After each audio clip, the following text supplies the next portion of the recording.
qu'il est. Beaucoup des hommes sont morts comme ça. Ils sont morts à cause des femmes. Et c'est simple à démontrer. Un homme comme Samson, on l'a battu, tué, crevé les yeux. Frère Frédéric, à cause de qui? D'une femme. Daniel, vous connaissez l'histoire. Alors toi, tu vois une belle femme. Mais tu vas mourir comme Samson. On va te crever, les démons vont te crever les yeux. Et ensuite, ils vont te tuer. C'est pas tout ce qui brille que c'est de l'or, non. Nous l'avions vu dans les prédications précédentes. Dieu dit dans la Bible, une bonne femme est un don de l'Éternel. Yo, Monica en Internet, une fille aux États-Unis, dis, toi tu connais la nature de son cœur. Hein? Et si c'est une Jézabel, au copain la misère, demande à Dieu de te donner une femme. Il y a de ces femmes-là, quand tu l'épouses, ta vie change. C'est-à-dire que tu as la bénédiction. Elle va te donner de beaux enfants, très intelligents, des serviteurs de Dieu. Mais yo, au Monica, oh non, elle vit aux États-Unis. Elle a fait, c'est pas moi. Elle est hôtesse de l'air. Dis, toi tu connais la nature de son cœur. Oh non, elle a beaucoup voyagé, ses parents ont beaucoup d'argent. Et toi tu sais comment ils ont eu cet argent? Va demander ta femme à Jésus-Christ. Il te donnera une femme vertueuse. Et tu auras une bonne famille. Et tu vas confesser comme Salomon. J'ai trouvé le bonheur. Quand nous parlons des femmes, nous l'avons déjà dit. Toutes les sœurs, je suis le bonheur de mon mari. Faux. Parce qu'il y a des catégories de femmes. Si tu épouses une femme incrédule, mais tu es foutu. Frère, tu vas connaître des misères. Maintenant, je vais noter quelque chose. Je crois que je vais les trouver. Prenons 2 Timothée 1,15. Quand je ne surveille pas les temps, peut-être si on s'approche vers la fin, faites-moi signe. Je vais couper. On pourra continuer après. 2 Timothée 1,15. 2 Timothée 1,15. Celui qui le trouve, il peut lire.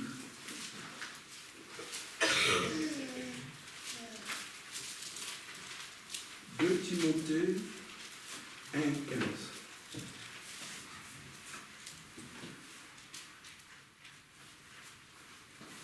Tu sais que tous ceux qui sont en Asie m'ont abandonné, entre autres. 2 Timothée, c'est ça? Oui. Ah, oui.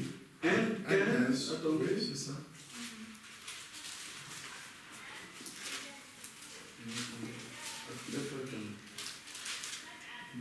Je crois que j'avais mal noté ce verset-là. C'est là où, gardant les souvenirs de la foi sincère qui est en toi et qui habita dans... 1,5. 1,5? 5. Ah, ok. Vous pouvez lire ça. Merci, frère. Gardant le souvenir de la foi sincère qui est en toi, qui habita d'abord dans ton aïeul Loïs et dans ta mère Eunice, et qui, j'en suis persuadé, habite aussi en toi. Amen. Amen. Vous avez bien suivi? Les 7 esprits m'ont arrêté là. Vous savez, frère Ganda, quand je l'observe et quand je l'écoute, c'est un homme qui a beaucoup de foi. Ce n'est pas parce qu'il est là présent que je dois le vanter. Non. Je le vois comment il se bat, etc. pour rester dans les Écritures. Je ne connais pas les pères de frère Ganda. Je ne connais pas sa vie. Mais ici, les 7 esprits m'ont arrêté là en disant ceci. Quand je vous parle de mariage, quand je vous parle des familles, la Bible le dit, c'est Paul qui parle, il dit, gardons les souvenirs de la foi sincère qui est en toi. Il précise, qui habita dans ton aïeul. C'est-à-dire la foi que Timothée avait. Il l'a hérité précédemment de son aïeul. Il ne s'arrête pas là. Paul dit, et dans ta mère Eunice. Le Saint-Esprit m'a attiré mon attention là-dessus. C'est-à-dire, quand vous suivez Jésus-Christ, vous développez votre foi. Vos enfants, votre progéniture peut en bénéficier. Amen. Voilà pourquoi le Saint-Esprit me l'a montré. Quand vous voulez vous marier, regardez un peu la famille. Comment était leur maman? Comment était leur papa? Comment était leur grand-père? Si vous voyez qu'ils ont servi Jésus, ah voilà, vous êtes sur une bonne famille. Mais yo, toi tu vas entrer là-bas, non parce qu'il a beaucoup d'argent. Attention, Jésus-Christ viendra vous barrer les chemins. Observe, qu'en est-il de leurs grands-parents? Qu'en est-il de ses parents? Ils adorent un Dieu de piquet. Toi tu vas, oh non, je vais épouser. Mais dis, insensé. Regarde la foi. Amen. Dans cette famille. Voilà pourquoi le Saint-Esprit m'a arrêté là. J'espère que, peut-être que je ne l'explique pas bien, mais j'espère que vous comprenez ce que je veux dire. Amen. Regardez la foi. Donc Paul a constaté que la foi de Timothée venait de son aïeul et de sa mère. Quand vous voyez frère Kanda, toujours là, il est là, dans cette ville. Donc il y a quelque chose dans cette famille. Tu es intelligent, bon voilà. Parce que vous voyez déjà la sémence de Dieu dans cette famille. Est-ce que vous comprenez? Que Dieu vous bénisse si vous retenez ces leçons-ci. Amen. On va continuer. Pourquoi le Saint-Esprit m'a arrêté là? Le Saint-Esprit me montre qu'il y a dans la progéniture, il y a des alliances que Dieu fait avec des familles, avec des gens. Et alors on se les passe. De mère à fille, etc., petite fille, etc. Et nous devons traquer ces choses-là. Parce que ça plaît à Dieu. Amen. Mais il y a un incirconcis de cœur et de chair. Toi qui te dis chrétien, mais tu mets ta vie en mal. Tu mets ta vie en mal. Tu aurais de sérieux problèmes. Et Jésus-Christ ne te laissera pas libre. Il viendra travailler là, il va te barrer la route. Il peut même te tuer pour ça. Et c'est ce qu'il avait dit à Samson. Samson, est-ce ici en Israël, il n'y a pas de femmes de foi dans les messages, il n'y a pas de sœurs. Donc, Yoka Kanalibanda. Attention, j'espère que vous comprenez la leçon. Maintenant,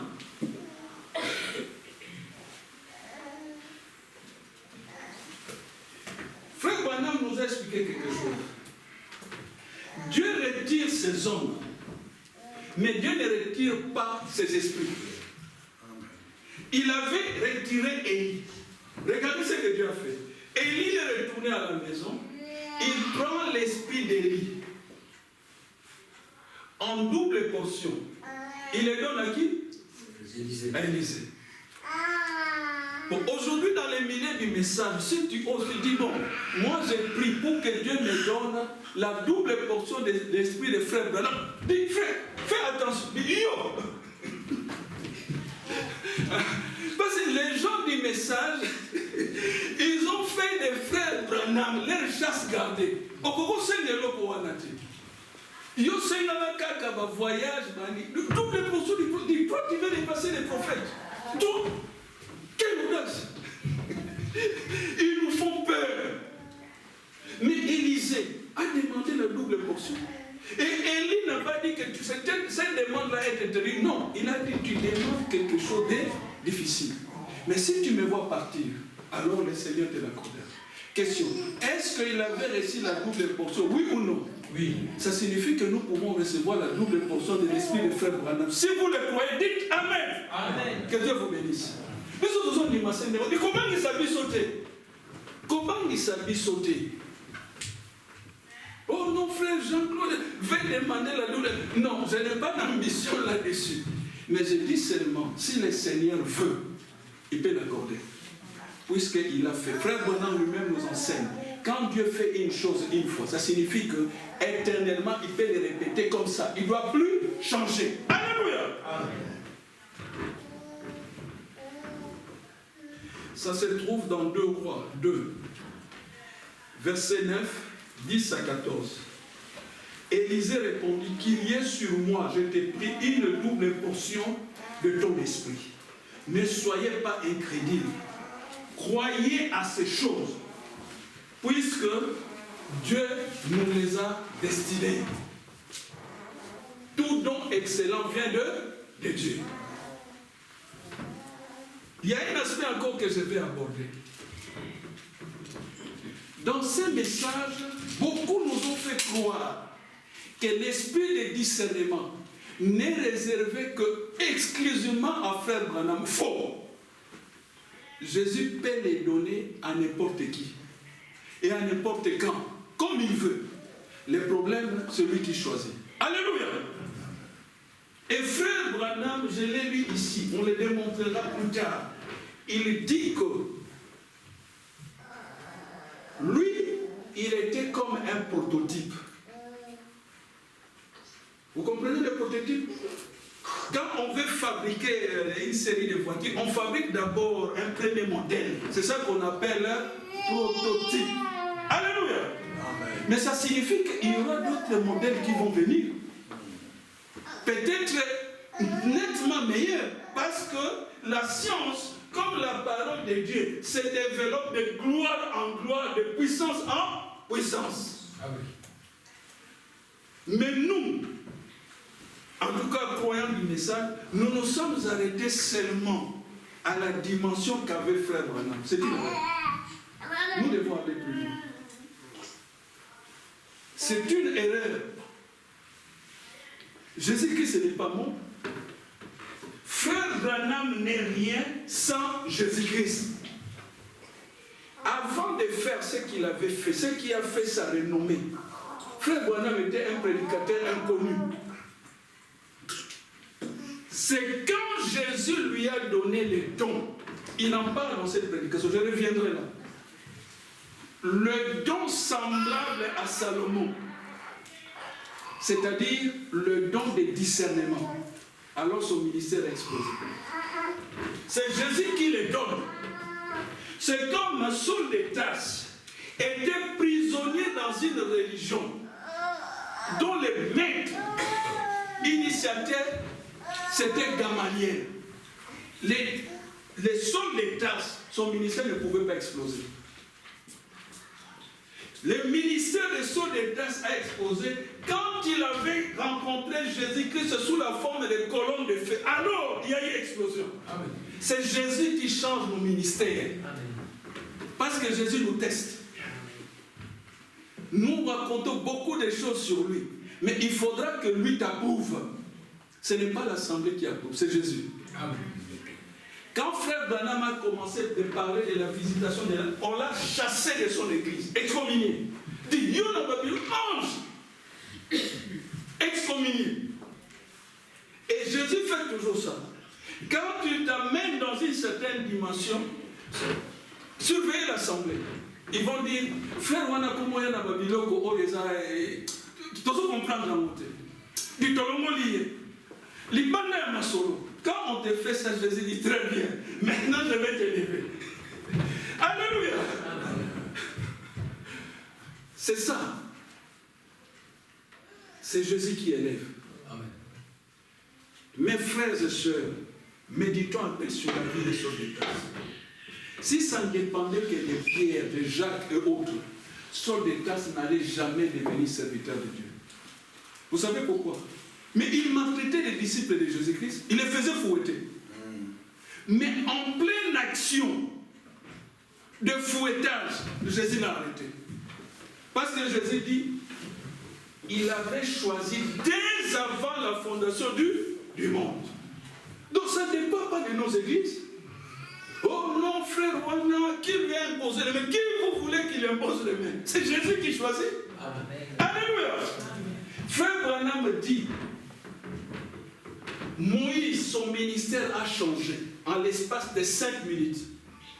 40 ans de théologie, d'enseignement pris les Égyptiens, balayé en 5 minutes d'une vision. Le jour où tu verras un ange, où tu verras Jésus-Christ, ta vie chrétienne change. Parce que tu entres dans les surnaturels. La parole de Dieu, ce n'est pas lire les Écritures. Ça, tout le monde peut faire. Même les témoins de Jéhovah. Ils les répètent à merveille. Les catholiques peuvent. Mais ce que tout le monde ne peut pas faire, c'est avoir accès au Christ ressuscité. C'est ça qui fait la différence.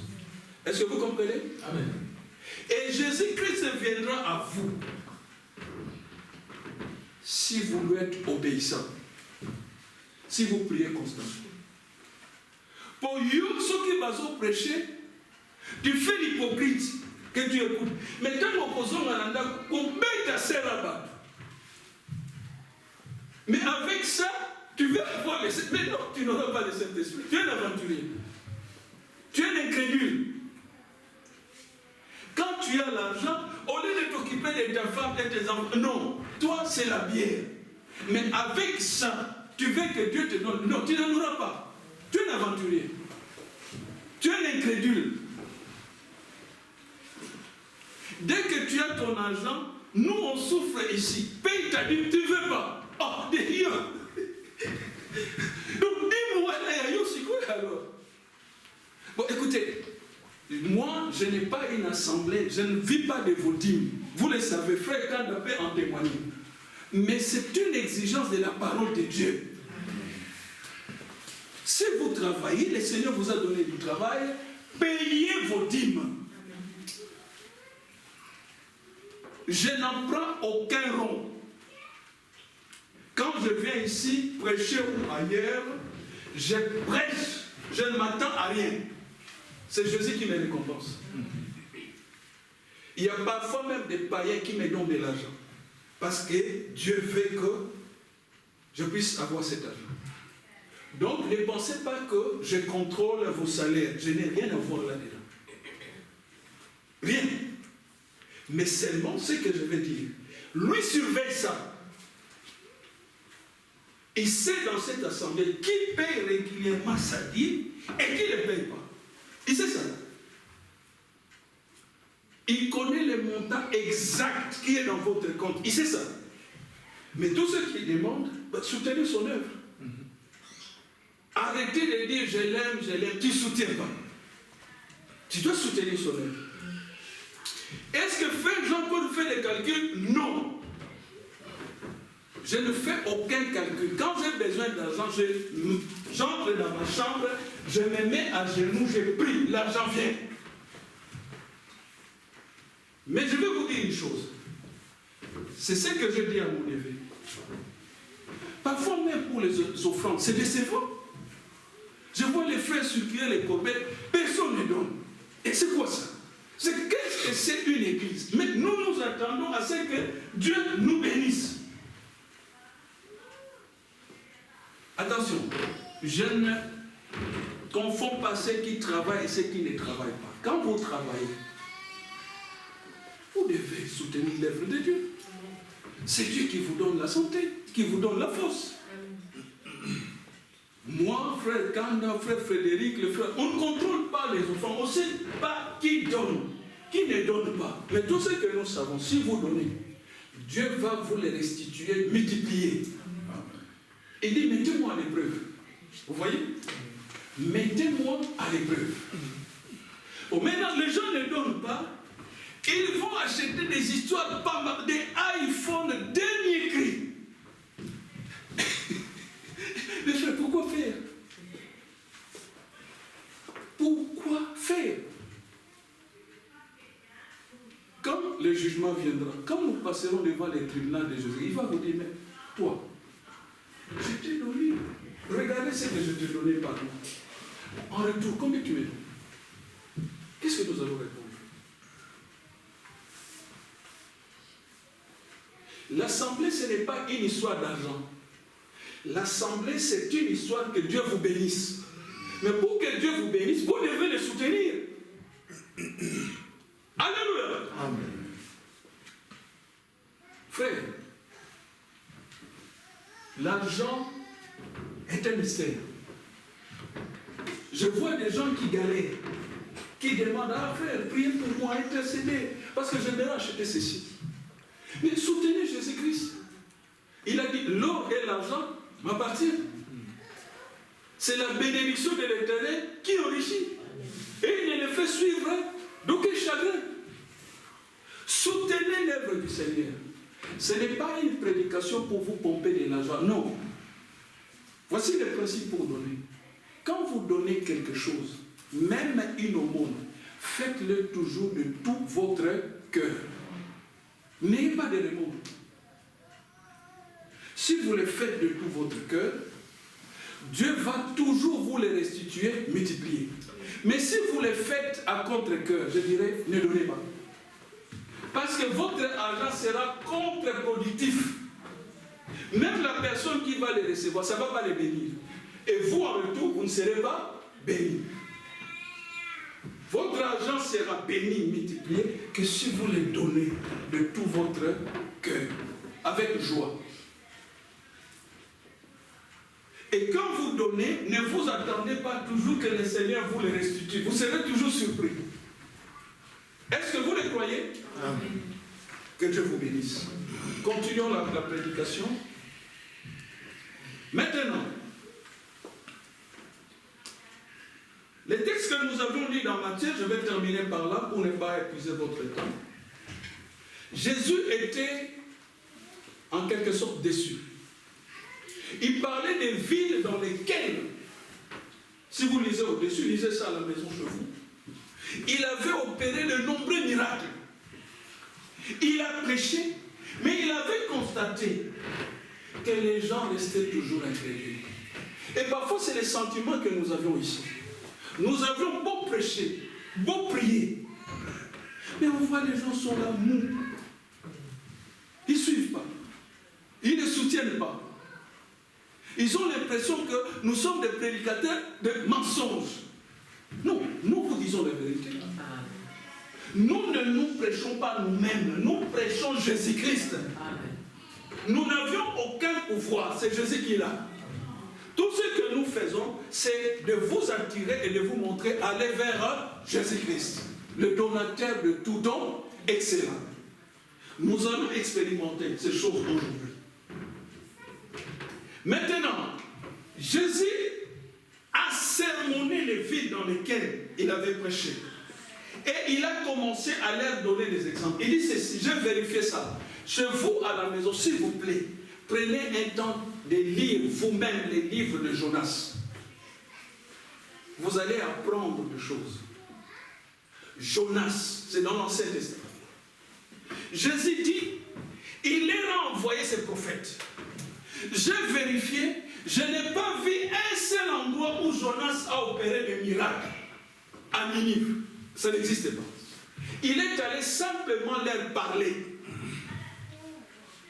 Et chose extraordinaire, les Ninivites ont cru au message de Jonas.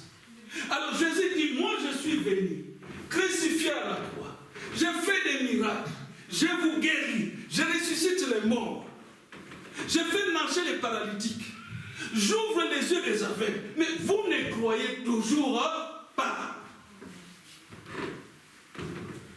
Au jour du jugement, parce qu'il y aura un jour de jugement, cette génération et la génération qu'il avait écoutée quand il parlait de vive voix seront sévèrement condamnés. Nous tous qui sommes ici, sur Internet, dans d'autres églises, ici, vous voyez des miracles constamment.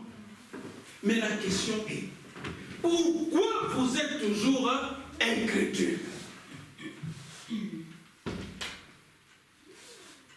N'oubliez pas à la maison, c'est un devoir, lisez les livres de Jonas. Quand Jonas a débarqué à Ninive, bien qu'au départ il avait pris fuite, pour des raisons qui lui sont personnelles, à peine il a commencé à prêcher, chose extraordinaire, que ce soit le peuple, le roi de Ninive, ils ont porté des sacs, ils ont fait un jeûne de repentance. Nous ici, on a beau prêcher, les gens ont des cœurs durs. Ils ne se répandent pas. On a beau leur dire, arrêtez avec les jeux, arrêtez avec les tralala. Non. Arrêtez avec les mensonges. Non. Arrêtez avec l'entêtement, la têtitude. Non. Alors le Seigneur dit, les gens des Ninive s'élèveront ce jour-là. Ils vont condamner cette génération. Parce qu'avec tout ce que le Seigneur nous démontre comme miracle, signe, preuve, il nous a envoyé un puissant prophète. Il nous a laissé des tas de prédications. Et les gens sont toujours là, incrédules. Ça dépasse l'entendement de Dieu. Les jugements, puisque jugement il y aura, sera très sévère. Il ne s'arrête pas là, Jésus-Christ. Il donne l'exemple de la reine du Midi, que beaucoup connaissent sous le nom de la reine des sabbats. Elle est venue des contrées très lointaines. Pourquoi? Elle a fait un long voyage avec tous les risques qu'elle pouvait rencontrer en tant que femme sur le chemin. Frère Branham parle de fils d'Ismaël qui étaient des brigands. Puisque cette reine, quand elle a voyagé, elle a entendu parler seulement d'un seul don, le don de Salomon, le don de discernement. Elle a dit non, je dois aller voir ça de mes propres yeux et vivre si réellement ce don-là, tel qu'on m'en parle, est réel. Mais nous ici, vous direz, oh, mais même dans l'assemblée, peut-être on nous voit, mais sur les vidéos, vous avez vu non des miracles. Qui a déjà vu des miracles? Levez la main. Ma soeur, tu n'as jamais vu? Frères, mes soeurs, voilà. Même moi, je vis des tas de miracles. Alors Jésus s'étonne. Pourquoi nous ne croyons pas? On veut se marier, on ne se retourne pas à Jésus-Christ. On perd son travail, on ne retourne pas à Jésus-Christ. On manque de l'argent. Je suis parfois certaines filles au Congo. Au lieu de se retourner vers Jésus-Christ, elles ont développé la stratégie dite de débabord. Je vais vous expliquer. Ça consiste à avoir deux copains pour leur engager beaucoup d'argent, leur soutirer beaucoup d'argent. Je ne sais pas, nos sœurs qui sont ici, combien de copains vous avez. Ne faites pas ça. Vous allez gâcher votre vie. Jésus est venu, il est mort à la croix pour nous donner la vie en abondance. Vous savez, moi j'étais locataire ici en Brésil. Je suis venu, je crois, comme frère Kanda, nous tous, sans rien. Tu amènes seulement une valise. Et puis j'ai souffert. Béni soit le nom de l'Éternel. Je dormais dans une maison en plein hiver, sans chauffage, frère Frédéric. C'est comme si on te mettait dans un congélateur. J'ai grelotté. Alors je disais, Seigneur Jésus, tire-moi. Sinon je vais mourir. Il faut que tu me donnes une maison. Et un jour je méditais dans la Bible. Le Saint-Esprit m'a dit, mais c'est toi qui ne demandes pas. Il a déjà pourvu une maison. Acclamons pour le Seigneur. Frère Jean-Marie est venu. Il a vu notre maison. C'est Jésus qui nous l'a donné, frère. Amen. J'ai vu sa maison. Qui te l'a donné, frère? Jésus-Christ. Voilà. Et c'est quand tu étais venu de chez toi, tu as amené une maison ici. Rien du tout. Vous voyez? Il est le donateur de tout notre. J'ai grelotté des fois. Le Saint-Esprit m'a dit, il a déjà une maison pour tout. Il m'amène dans les Écritures. J'aime bien Pierre, il pose la question, Seigneur, nous avions tout quitté. On avait nos femmes, nos boulots. On te suit tous les jours. Chaque jour, toi, tu dois prêcher de gauche à droite, etc. Bon, qu'est-ce que nous recevons dans cette vie? Et donc, rien. Nous, on va souffrir comme ça. Il dit non. En vérité, quiconque laisse sa famille, ses copines, son travail, pour me servir, aura dans les siècles présents, vérifiez ça, des maisons. Bon, jusque-là, j'en ai une. Mais plus la maison familiale, j'en ai deux. Mais j'attends encore une autre maison, par la foi. Alléluia. C'est ce que nous devons croire. Il a promis, il doit réaliser. Mon neveu me dit, mais oncle, comme comme ici au Congo, la vie est devenue dure. Je n'arrive pas à me marier. Je dis, oh, mais ça c'est un petit problème. Tu dois demander. Je vais vous poser la question. Est-ce qu'au Congo, il n'y a pas de gens qui se marient là-bas? Si. Alors vous devez avoir la foi. Qu'est-ce que c'est épouser une femme? Oh non, la dot est devenue chère. Mais une dot ne peut pas dépasser notre Seigneur Jésus-Christ. Alléluia. Amen. Vous voyez l'incrédulité. Oh frère, je suis ici en Belgique, je n'arrive pas à avoir des papiers. Écoutez, vous n'arrivez pas à avoir des papiers parce que vous ne croyez pas. Vous allez dire, mais il exagère. Non. J'étais à Louvain-la-Neuve. Un moment, on ne voulait pas renouveler mon séjour. Alors j'en ai parlé à l'Assemblée. Et comme je fréquentais une certaine famille, il y avait une belle sœur là-bas, un peu de mon âge. Les gens commençaient à me soupçonner. Faites très attention. On vous annonce que c'est frère Jean-Claude qui vient chez vous. Il est sans papier. Hein? Donc il vise votre fille là-bas. Alors vous devez ouvrir les yeux. J'ai entendu ça, j'ai rigolé. J'ai dit, mais c'est quoi ça? Oh non, mais il veut épouser la fille pour avoir des papiers. Mais nous, on vous informe, il est sans papier alors. J'ai entendu ça, j'étais triste. Et c'est dessus me dit, ah bon. Donc, ils veulent vous dénigrer pour les papiers.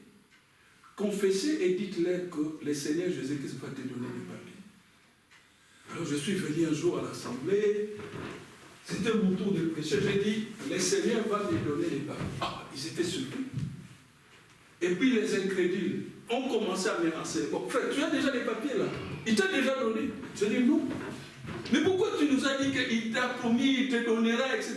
J'ai dit, c'est ça la foi. Ils sont allés encore dans la famille de la sœur. Faites attention. Ce type-là, on vous a dit, hein, il a dévoilé son jeu. Donc, et puis nous, on vous informe. Je n'avais pas de fiancé au Congo. Ils ont inventé une histoire. Mais il a laissé une fille au Congo. Donc, si vous acceptez qu'il épouse des gens méchants, ils veulent toujours qu'ils progressent. Quand ils voient un frère ou une soeur de l'Assemblée progresser, ils sont jaloux. Ça ne doit pas vous étonner, ça se passe comme ça dans toutes les églises. Je vais vous surprendre. Qu'est-ce qui ont vendu Joseph? Est-ce que c'était des étrangers ou bien ses propres frères? Ses propres frères? Oh non, qu'il va aligner à l'écart. Mais il doit nous dépasser. Je ne suis pas le meilleur prédicateur. Quand je regarde dans l'Assemblée, je prie toujours que Dieu suscite des prédicateurs ici. Vous savez pourquoi? Comme frère Camille, un moment nous allons nous fatiguer, frère. Nous n'aurons plus les jus, les énergies. Alors il faut que les jeunes prennent les relais. Et je cherche toujours qui je vais préparer, lui transmettre des choses que Dieu m'a transmises. C'est ça la foi chrétienne. Paul a formé et transmis sa foi à Timothée. Frère, quand je dis la vérité, oui, c'est la vérité. Mais l'église d'aujourd'hui, oh non, frère, il faut empêcher. Oh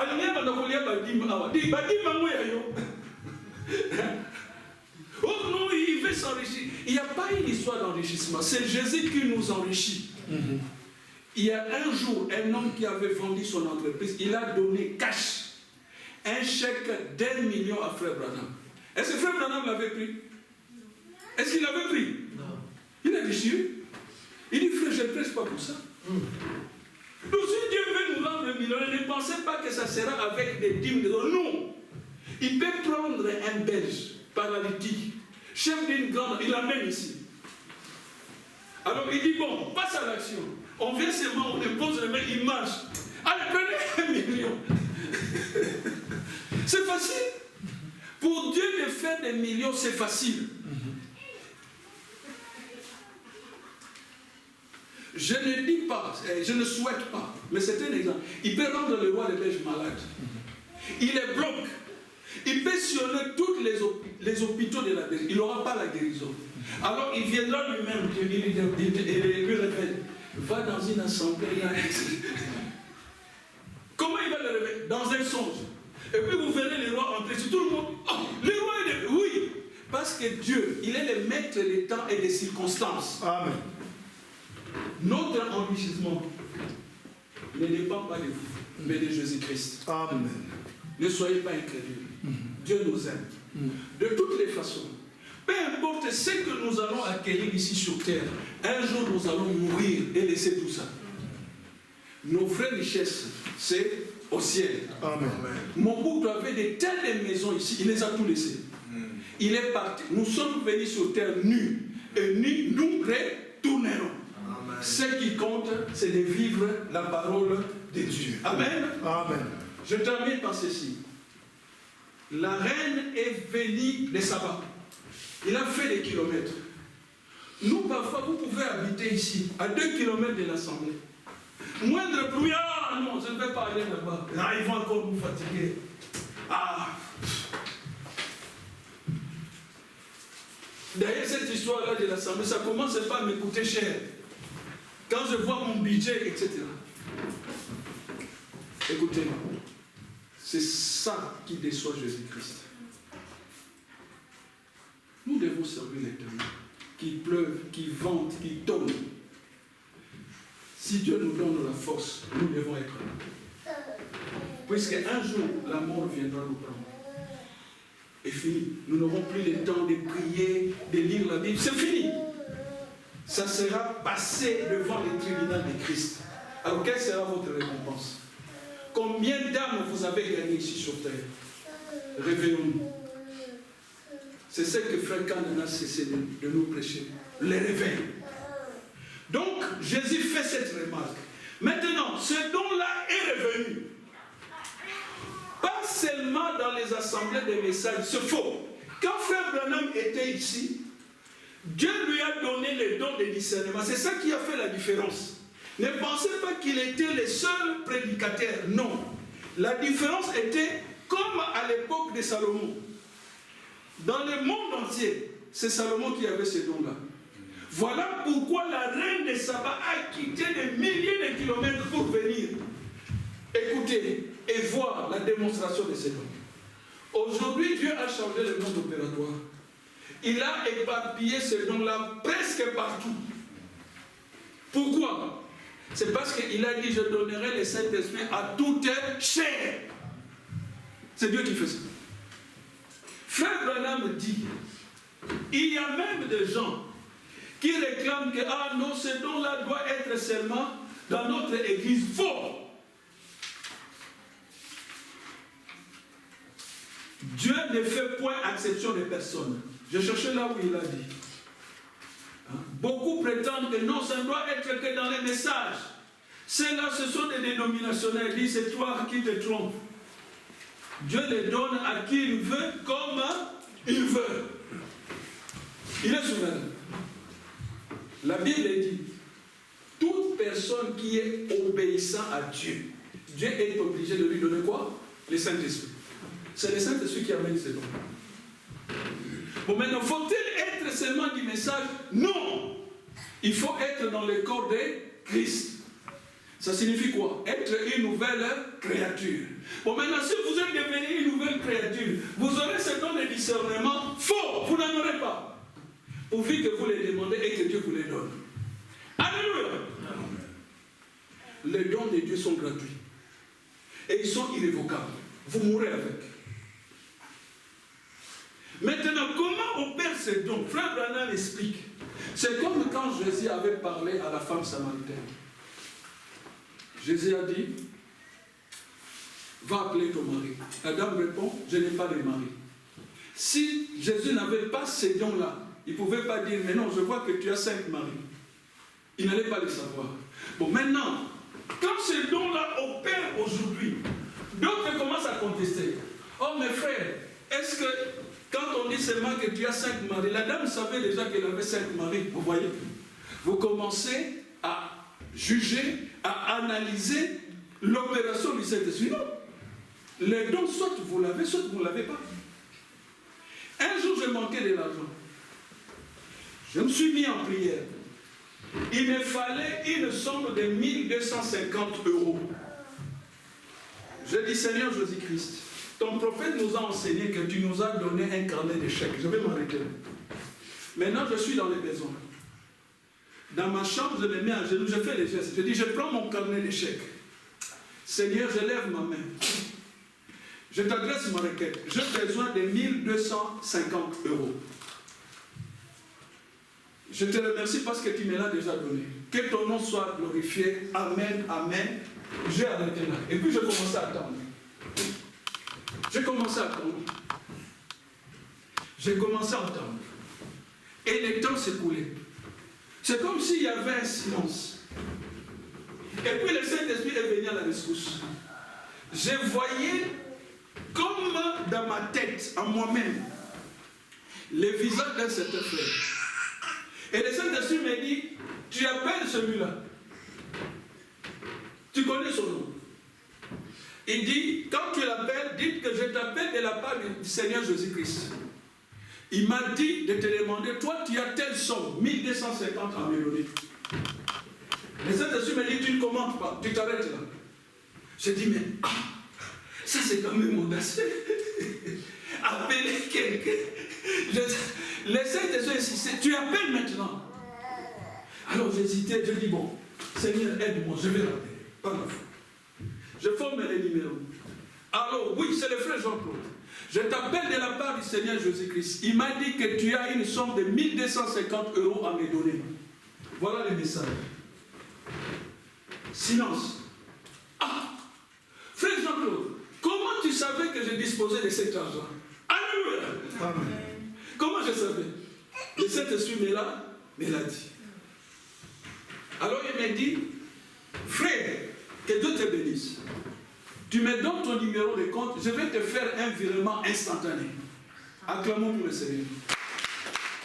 Et j'avais mes 1200 € donnés par Jésus-Christ. Frère, cette histoire-là des carnets d'échecs, ça fonctionne toujours. Et je me demande pourquoi vous ne l'utilisez pas.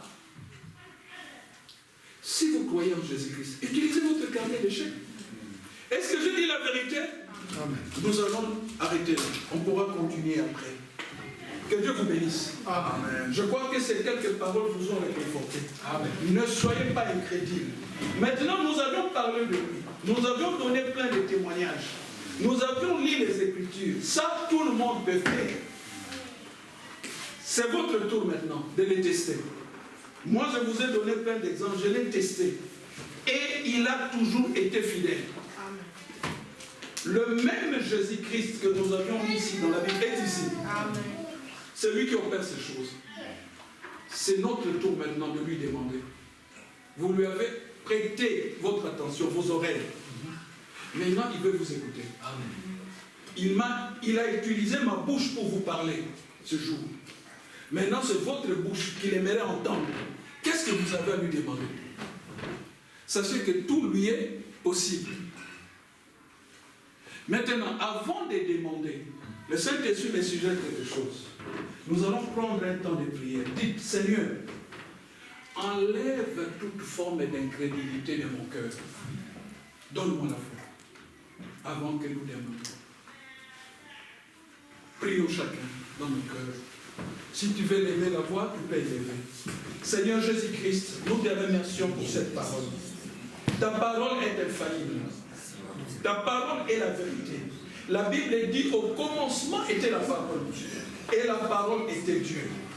La parole a créé toutes choses, visibles tout comme invisibles. Seigneur, nous avons parlé de toi. Nous t'avions élevé, nous t'avions vanté. Nous t'avions glorifié, Seigneur. Maintenant, je te demande, je me retire, que toi-même tu glorifies ton nom. Enlève l'incrédulité en nous. Enlève le doute en nous, Seigneur Jésus-Christ. Et donne-nous la foi parfaite de croire tout ce que nous demandons à ton nom, que tu vas nous l'accorder.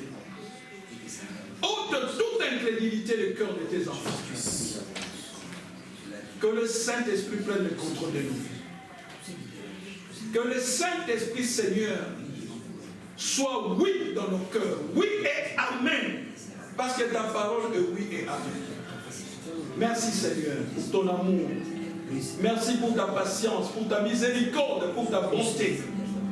Merci pour ton sang, Seigneur. Merci pour le Saint-Esprit qui nous assiste et qui nous rend plus que vainqueurs. Sois loué, sois glorifié. Nous t'aimons, Jésus-Christ. Nous voulons te servir, Seigneur. De rester fidèle et obéissant. Parce que c'est ce que tu attends de nous. Sois loué, sois glorifié pour ce message. Merci d'exaucer les prières que t'adresses, Seigneur, mes frères et sœurs, parce que tu es le Dieu qui exauce nos prières. À toi l'honneur, la gloire et la louange, pour les siècles des siècles. Amen. Amen. Maintenant, la prédication est terminée. Mais, comme moi, nous sommes tous des humains. Ça signifie que nous avions des besoins. Jésus dit, venez à moi, vous tous qui êtes fatigués et chargés. Et je vous donnerai quoi? Du repos. Il doit le donner. Amen. S'il ne le donne pas, donc il est menteur. Mais or, Dieu peut faire toutes choses. L'unique chose qu'il ne peut pas faire, c'est de mentir. Quel est votre besoin? Quelle est votre requête? Vous savez, quand je préparais ces messages, je pouvais sentir, et je le sais, par expérience, chacun qui quitte sa maison pour venir dans une église doit avoir dans son cœur au moins un besoin. Est-ce que je dis la vérité? Maintenant, je ne vous demande pas de me le dire ou de nous le dire, parce que Dieu le sait. Je vous demande de prier en remerciant le Seigneur, en disant, Seigneur, tu connais mes besoins. Je me prépare à te les demander. Alors, quand je vais te les demander, exauce et accorde-moi les demandes de mon cœur. Je te les demande au nom de Jésus-Christ. Prions. Chacun doit prier. Oui, Seigneur. Oh Seigneur Jésus-Christ, à qui d'autre irais-je? Parce que c'est toi qui détiens la solution à tous mes problèmes. Je ne peux pas me secourir. Je ne me suis pas créé moi-même. C'est toi qui es mon créateur. Et tout ce que j'ai vient de toi, Seigneur. Alors que je me prépare, Seigneur, à prier pour t'adresser mes requêtes, Seigneur, j'aimerais te remercier et te dire, exauce, Seigneur, mes requêtes. Donne-moi, Seigneur, des solutions. Si tu ne me donnes pas des solutions, Seigneur, je serai perdu. Je n'aurai pas de secours.